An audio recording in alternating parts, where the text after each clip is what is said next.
Hey guys, welcome back to our YouTube channel. ఇది మన ఛానల్లో ఫస్ట్ వ్లాగ్ అనమాట. మన ఛానల్లో వ్లాగ్స్ని నవరాత్రితో స్టార్ట్ చేస్తున్నాము. మనకి అందరికీ తెలుసు కదా, ఇది జ్వాలాముఖి అమ్మవారి గుడి అండి, ఆత్మకూరులో చాలా ఫేమస్. నిన్నటి నుంచి మనకి నవరాత్రి స్టార్ట్ అయింది కదా, సో నిన్న మనకి ఫస్ట్గా కలశ స్థాపన చేస్తారండి అమ్మవారి పూజ చేసే ముందు. సో మనకి ఇక్కడ ఉభయకర్తలందరూ గుడికి వచ్చారు. వాళ్ళు వచ్చాక వాళ్ళ గోత్రనామాలన్నీ చదివి అమ్మవారికి పూజ చేసిన తర్వాత మనకి ఇక్కడ స్వామివారు కలశాన్ని రెడీ చేస్తున్నారండి స్థాపించడం కోసము. సో అలా కలశాన్ని రెడీ చేసిన తర్వాత మనకి ఉభయకర్తలతో మంగళమాలం వాళ్ళు అందరూ కలిసి ఊరేగింపుగా వెళ్తారండి. వెళ్ళి పుట్టమండు తీసుకొని అక్కడ మనకి పోలేరమ్మ ఒక రాయిలాగా ఉంటుందండి స్ట్రీట్లో, అక్కడ అమ్మవారికి కూడా పూజ చేసి పుట్టమన్ను అన్నీ తీసుకున్న తర్వాత మళ్ళీ మన ఉభయకర్తలు ఆ కలశాన్ని తీసుకొని గుడికి వస్తారండి.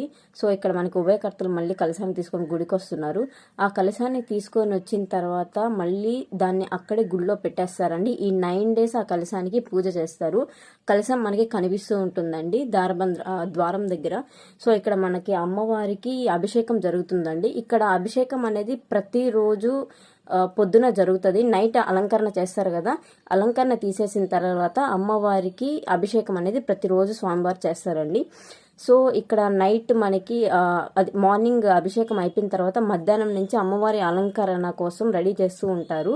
సో ఇక్కడ మనకి అమ్మవారు ఫస్ట్ డే స్వర్ణ కవచాలతో దర్శనం ఇచ్చారు నిన్న. సో దానికి కావాల్సిన నిమ్మకాయలు అవన్నీ రెడీ చేశారు. మనం ఏదైనా వెళ్ళి హెల్ప్ చేయాలంటే మనం గుడిలో హెల్ప్ చేయొచ్చండి. స్వయంగా స్వామివారు వాళ్ళ చేతులతోనే మూల విరాట్కి అలంకరణ చేస్తారు.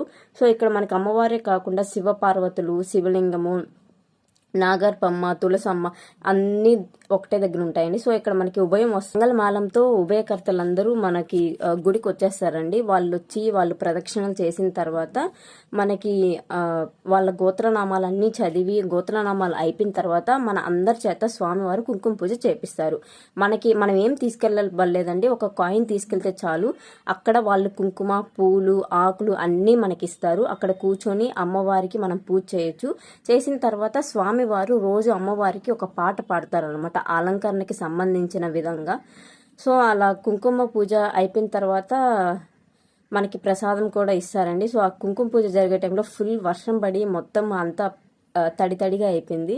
సో బయట కూర్చొని చేశారు నిన్న కుంకుమ పూజ.